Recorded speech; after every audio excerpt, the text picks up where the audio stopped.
It's me, Mario! I like Super Mario 64. A lot.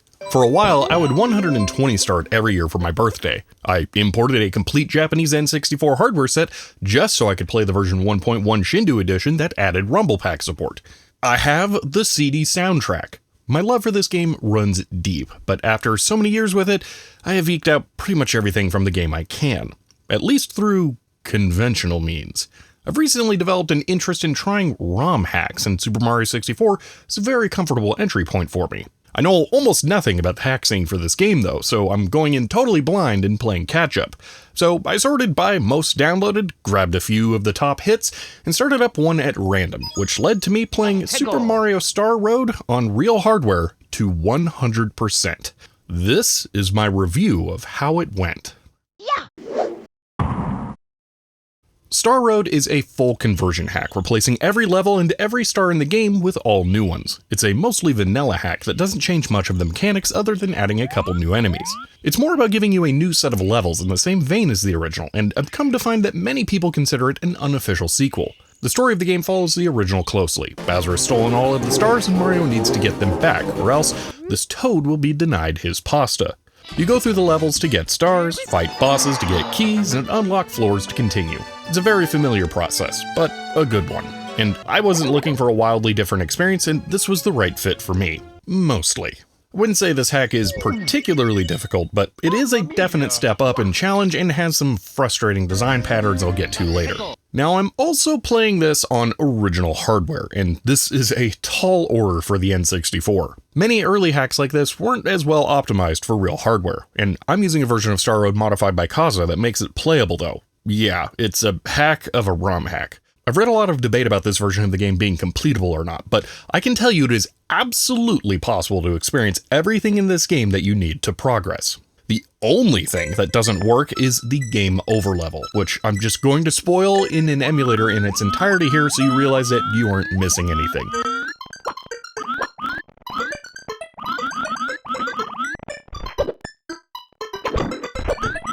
This is it. There's nothing you need to do here, and it just drops you back to the file select after you get through. Every single other part of the game works fine, but not smoothly. Now, I have to fess up that I'm kind of frame rate blind. Not like any medical problem, I just don't care about frame rates. As long as something plays above like 20 frames per second, I'm not really gonna complain. I've even played this game at 5 frames per second on a PSP when those emulators were new and thought it was amazing. So when I say the frame rate is a problem on a few of the levels, you can know that I'm serious. But those are later levels, so I'll wait to get into that in case you want to avoid spoilers. I got through it, but there are some tangible problems with the game because of it. With something like the EverDrive X7 I'm using, you can pull your save off and emulate a particular level if it becomes too much, and then put it back for the others. But I was able to do everything on real hardware, so it is possible to push through. Let's get into the actual game here now though, and look at the introductory levels. We have Bob-omb Islands, a simple level that sets a reasonable pace that is great for easing you in if you haven't played the original game in a while. It doesn't ask anything unusual for any of its stars, but will require coming back later after unlocking the invisibility cap. Next, we have Skyland Resort, which starts to require more precision in your platforming with long and tall jumps over a floating level. This one will also introduce you to a new concept of using the metal cap box as platforms like Super Mario World and requiring it to simply gain access to areas of the level. Next, we have Piranha Plant Pond, which is the first level that starts to feel really different. Now, I actually completed this game without looking up the locations of any stars, but this level is one of 3 instances I had to look up how to reach stars. One star's name mentions the owl, which was introduced in Whomp's Fortress in the original game. I searched every single tree and did not find the owl. The reason why was that they changed the spawn requirement to needing to handstand on top of the tree, which I did not do. But now let's get to this floor's boss level, which was both really cool and introduced something I found agonizing as I continued to play this. It's a poison swamp which requires you to make every single jump or face instant death. There are 2 parts to this level, the path to the boss and then the boss fight area, which is super cool. You have to take out giant piranha plants from Tiny Huge Island scattered across the swamp. I was enjoying this until I got to this part. And it's time for my first rant about this hack, but If you want to avoid spoilers, it's really worth playing, even on original hardware. Just keep the emulation in mind for tough spots. Alright, I've got an axe to grind about what seems like a really simple jump. These platforms are only far enough apart to do single jumps, and small enough that you have to do it from a near standstill. This leads to some wonkiness with how Mario reacts to inputs. Mario doesn't use tank controls, but there is some directionality to how he starts and stops moving. It's easy to have Mario walk off the ledge after landing or misjudge when to jump. That's mostly a skill problem, and you can get better at it, but this hack likes to put these kinds of jumps over instant death pits. Not once, not twice, nor 3, 4, 5, 6, 7, or 8, but 9 different sections of this game have this exact same pattern with guaranteed death on failure. One of these almost gets it right using lava, but the low roof smacks you down so fast it's just luck if you manage to get back onto one of the moving platforms. Some of these also add in complications, like the platform sinking down into a death plane, or enemies attacking you if you don't jump fast enough. Now, I'm not saying this needs to be a walk in the park where there's no consequences for your mistakes, but it's possible to make it punishing but recoverable using lava, a pit, or the sinking sand that prevents jumping back on. Using a death plane for something like this makes it hard to practice, and this isn't something you do in the base game. My main issue with this, though, is that this isn't a Kaizo game, which are hard and require precision, but also give you fast respawns and checkpoints. This is a slow, casual platformer, and failing 3 times requires restarting the game, running all the way back through the tower to the level you were in, and then all the way back to that part of the level so you can try again 3 more times. That is what is frustrating about it. The game has some other pain points like this that I didn't enjoy. There's a secret star in the last main area that requires a slope jump, which you may only learn how to do 10 seconds before that. The secret jump lands you next to a flamethrower that will roast you in the middle of the ground pound you used to stop flying. Now, I don't want to rail this game too much because I do really like it. And I knew it would be harder going in, which is what I wanted, but I thought it might be a smoother experience. This may just be the early and enthusiast design of it though. A more benign example of the same problem can be seen in the final overworld floor. You reach it by firing Mario through a cannon, but if you fall off the platforms, which is very easy with their sloped edges, you fall back to the outdoor starting area in the middle of the lake. Not only is it annoying that you don't fall back to the cannon floor, but even with having to reload the ROM on my EverDrive, it's actually faster to reset the console if you fall, rather than finish the whole fall and swim through the water. Now, I do have some more criticisms, but I don't want this to all seem bad, so let's spend some more time talking about highlights next. But first, enjoy this.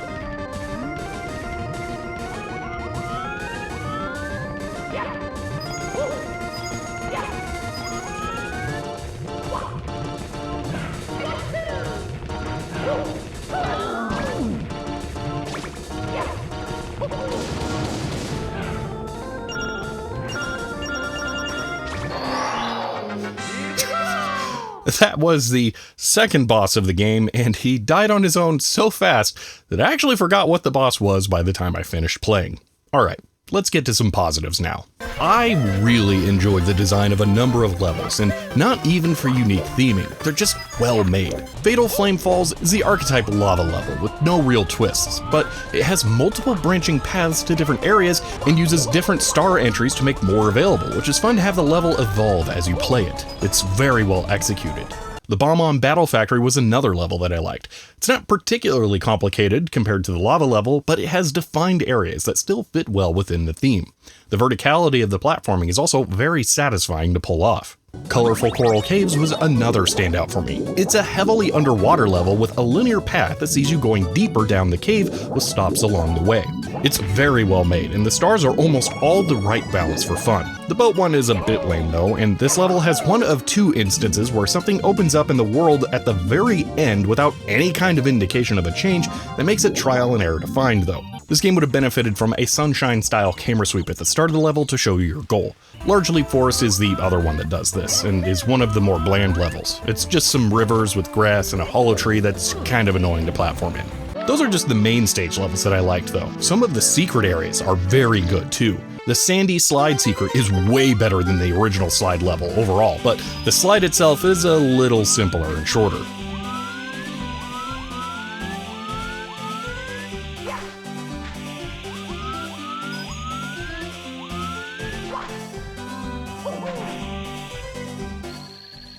Mushroom Mountain Town is so good, it should have been a full level.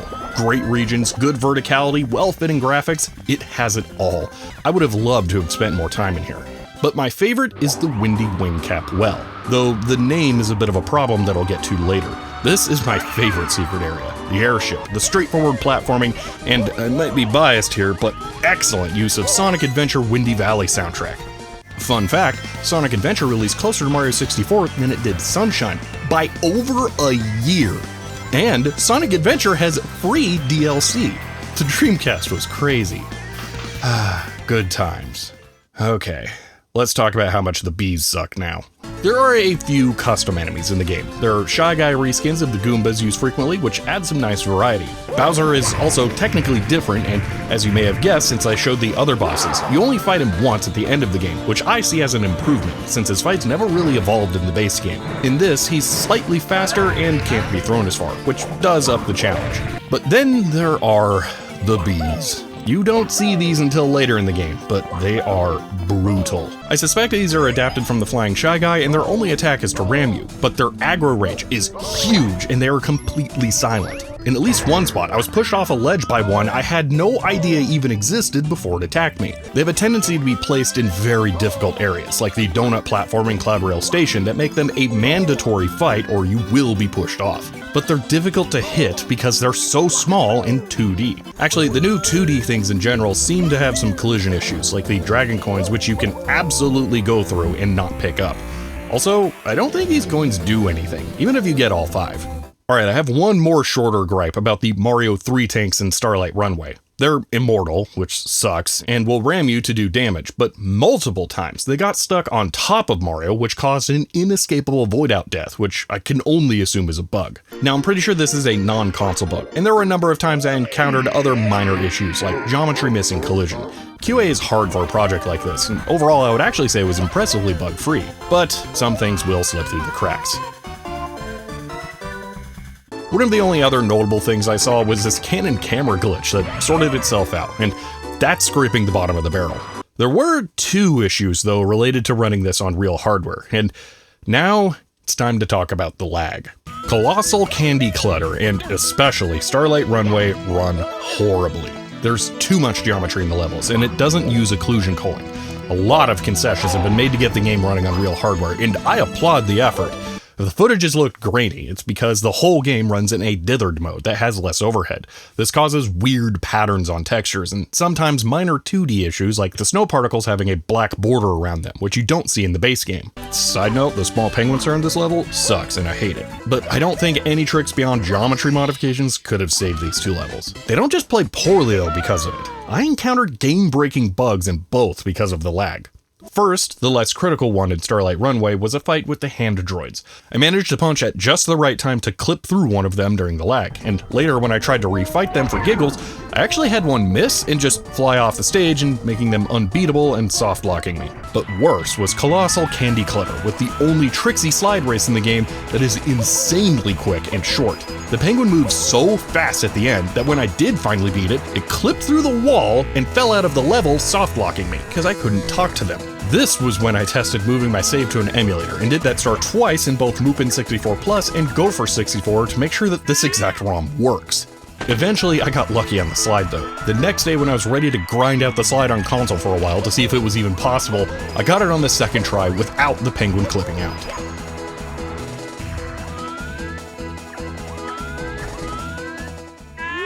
This one was super frustrating though, with the slide also having a camera issue where it will get stuck on the entrance leading into the interior, a wall without collision, and being so fast and bumpy that it's really down to luck, not skill, if you make it. Having the penguin clip out is a slap in the face on top of that if you manage to win. Thankfully though, that, nor any other challenge in the game, was insurmountable. So, I think it's time to talk about 100%ing this thing now.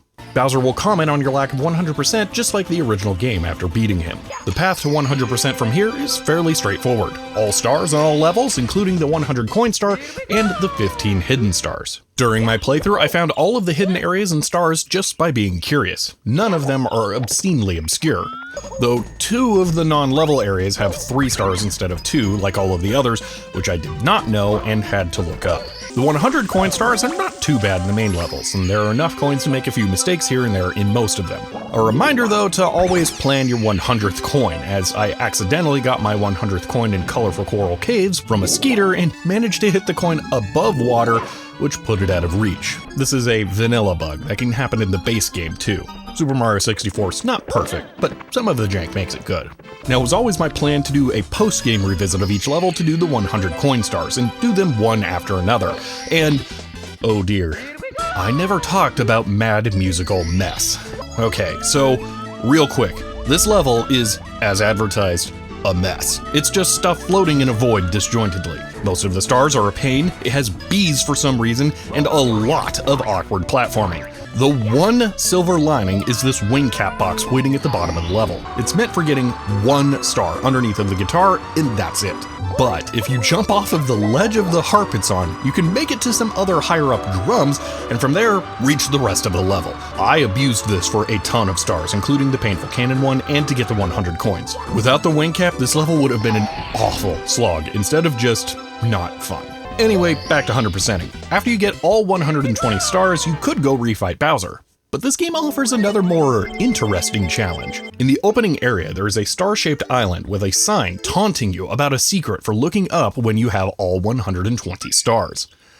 This secret is the Hidden Palace. This is a tougher, pure platforming level that was very challenging, but shorter than I would have expected. And joyous day, all of the actually difficult jumps are in easily recoverable areas so you can retry quickly.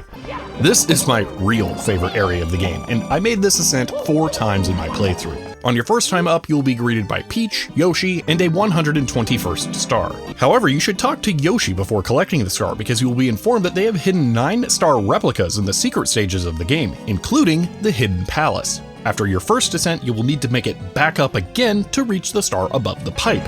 Just don't, miss it. So that's the first 3 times I had to go up there. After that, I went around to go collect all of the other star replicas. Some were a little jankier than I would have liked, such as the Mushroom Mountain one requiring you to use a Shy Guy from across the entire map to reach it. Most of the other ones though just require some high precision jumps, some of which I had to look up after figuring out where the star was. These are fitting for being the final challenge of the game though. After collecting all of them, I made my final ascent to the Hidden Palace to find that Yoshi doesn't change your text or reward you in any way. That was disappointing, but Bowser does acknowledge you for collecting all 120 of the original stars, but nothing for Yoshi's Arts and Crafts projects. Collecting all 130 stars does cause one change though. The outside overworld music will be different. There is nothing like the base game's Yoshi that gives you a special triple jump though.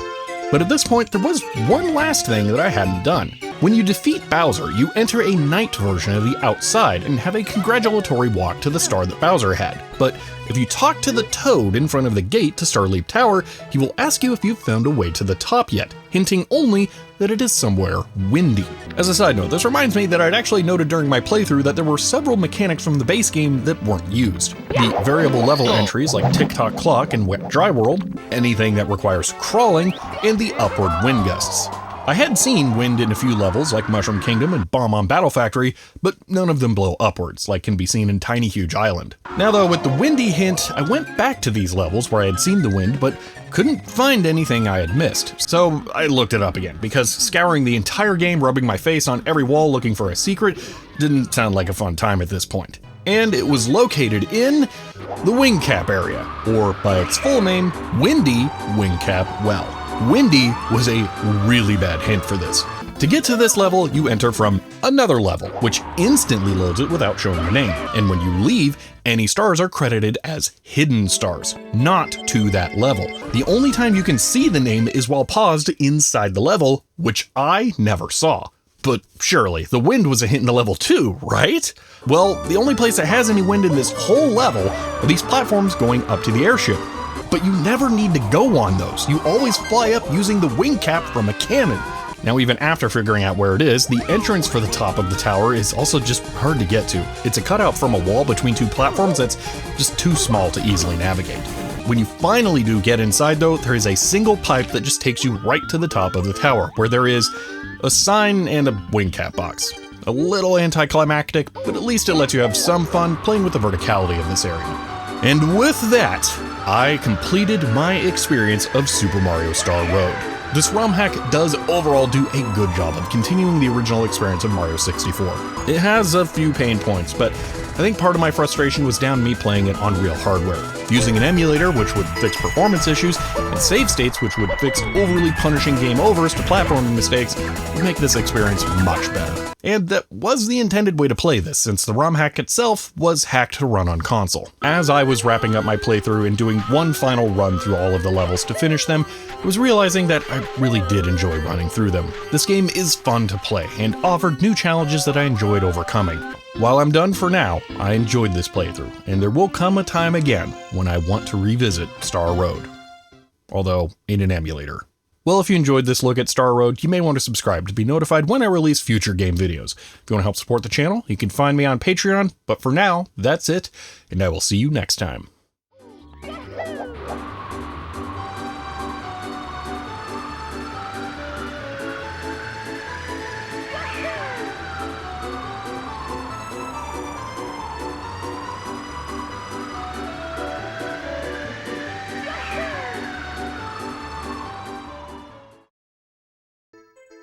Oh, hey Toad, now that I got all the stars, how's it going with your pasta? Ugh, it was canned spaghetti? That's disgusting. I'm on Team Koopa with this one. I'm glad they're still taking it from you.